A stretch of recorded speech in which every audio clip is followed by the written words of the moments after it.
What's up, everybody? Dan 𝘰𝘲𝙊𝙪, and today we're going to be chatting all about, what should we talk about? We should talk about commercial vehicles. So what is a commercial vehicle? A commercial vehicle, by federal definition, is anything that's rated over 10,000 pounds that crosses state lines. Now, you've heard me talk multiple times about, sorry, it's cold outside. You've heard me talk multiple times about vehicles certain states have different rules, right? So Texas is a 26,000 pound state. Louisiana is a 26,000 pound state. New Mexico is a 26,000 pound state. Oklahoma is a 26,000 pound state. So all of those states are rated at 26,000 pounds.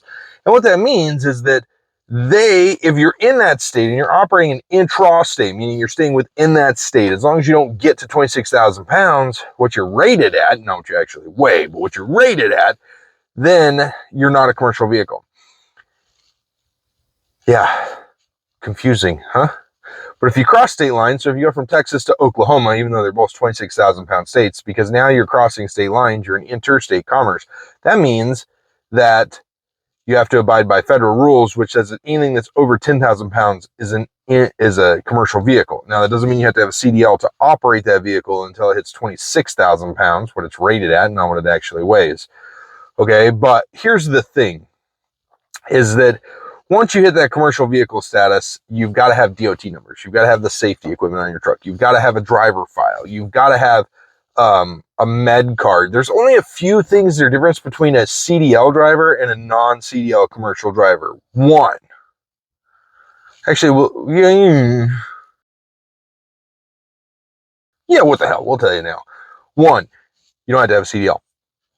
Two, you don't have to do clearinghouse. Three, you don't have to do drug testing.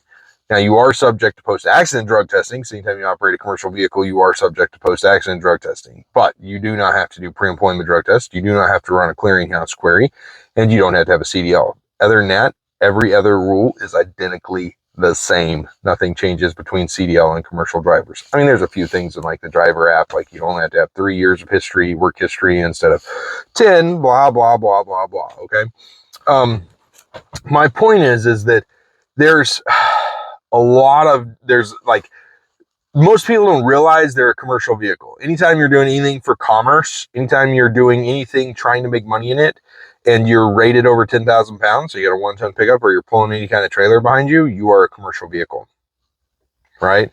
So that means that, like, if I go rent a skid steer from the local rental company and I take that bad boy home and I do work in my own house, I'm not a commercial vehicle, because that's not I'm not making any money off of it.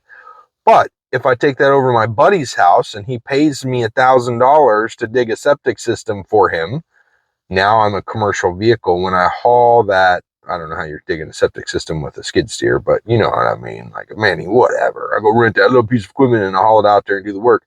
Now I'm a commercial vehicle because I'm getting paid to do work. And I'm moving a machine. I'm getting paid to move something, and I'm rated over 10,000 pounds. And if I'm rated over 26,000 pounds, then our CDL is required. But that's for a whole nother video. We can get into that in a little bit.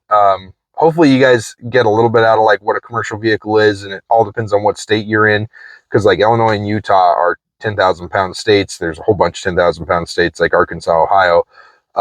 If you're 10,000 pounds, even in those states, you're a commercial vehicle, non-CDL commercial vehicle. So anytime you're doing anything for work in your GVWR, gross vehicle weight rating, what it's rated at, not what you actually weigh, is over 10,000 pounds, then you're a commercial vehicle.